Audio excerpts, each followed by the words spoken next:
The Republican National Committee said this week that a total of 8 candidates had met its qualifications in order to participate in the debate on Wednesday night in Milwaukee, Wisconsin.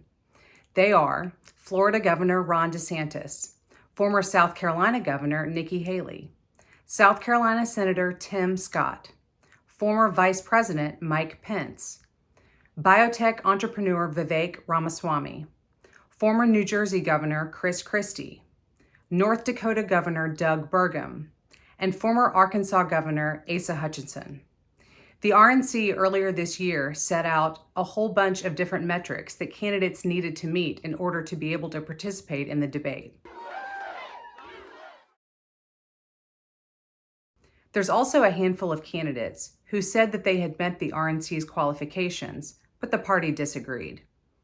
Those are Michigan businessman Perry Johnson, Miami Mayor Francis Suarez, and conservative radio host Larry Elder.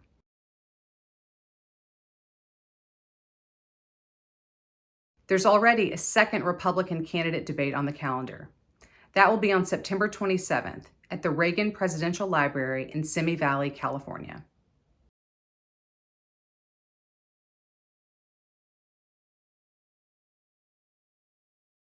I was surprised that the candidates didn't address and engage Trump very much at all.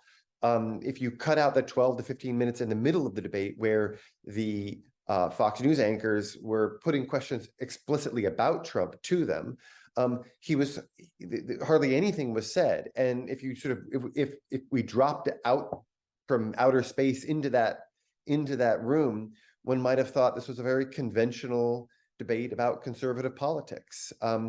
Nobody was talking about Trump, at least explicitly, and they weren't tying their positions on core issues to Trump's in any discernible way.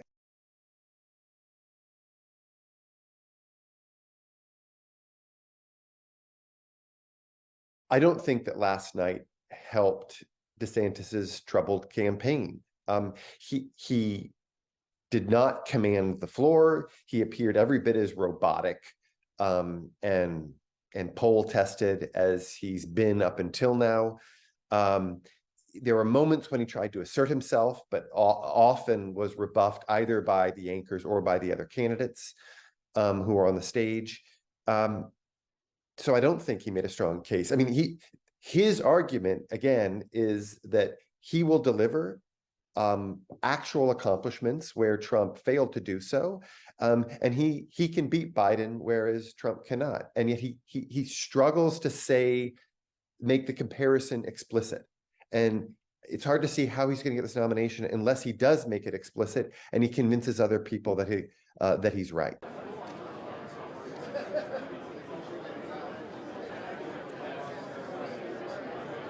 Last night, Pence was one of the few campaigns who appeared, to my mind, actually presidential.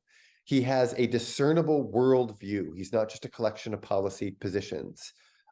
He has a lot of experience, and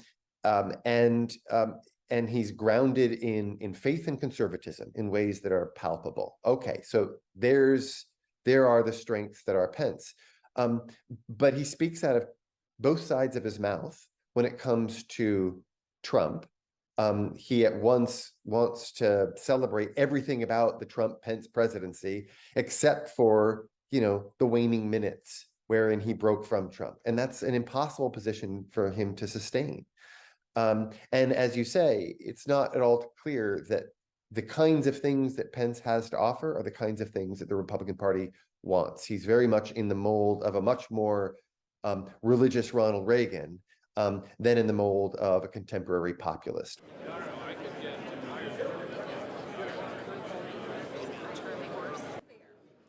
Oh, I think that any attack is fair. To the contrary, my job is to actually air. We kept repeatedly last night saying, I'm the only one on this stage who, fill in the blank, is a genuine outsider who hasn't been a part of the corruption that is our contemporary politics, and then actually represents a different generation of voters. And so come stand with me. But he's also adopting all things Trump all the way.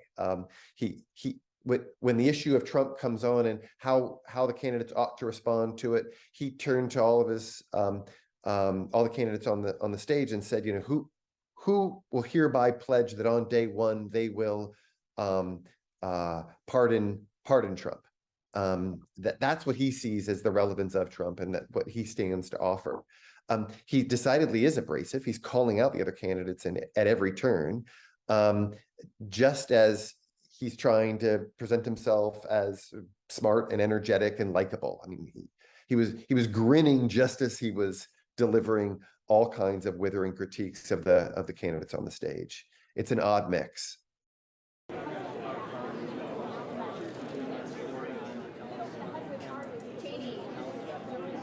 I thought Haley performed reasonably well. She distinguishes herself as the only woman on the stage. She's surrounded by 7 other men. And so there's that distinction.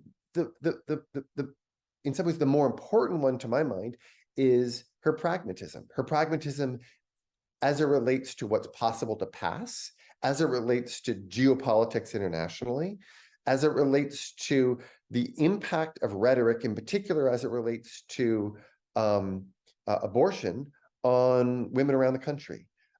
She was poised and forthright and reasonably clear. I thought she had, I wouldn't call it a breakout night, but she performed quite well.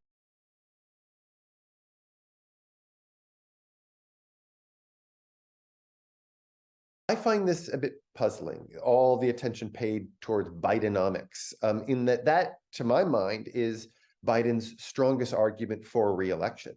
The amount of growth, the consumer confidence, the unemployment rate, and the remarkable decline of inflation rates that haven't led to the onset of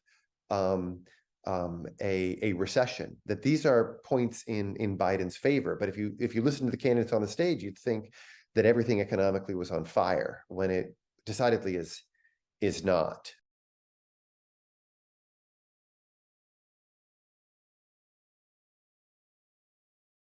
They made minor headway, but they need to make major headway if they're going to disrupt the primary dynamics of this electoral season. It won't do for them to just talk about what their policy positions are. They're going to, if they want to claim the mantle of being the Republican nominee, they're going to have to find a way, in a full-throated way, to displace Trump. And Trump right now is sitting with, massive double-digit leads over them.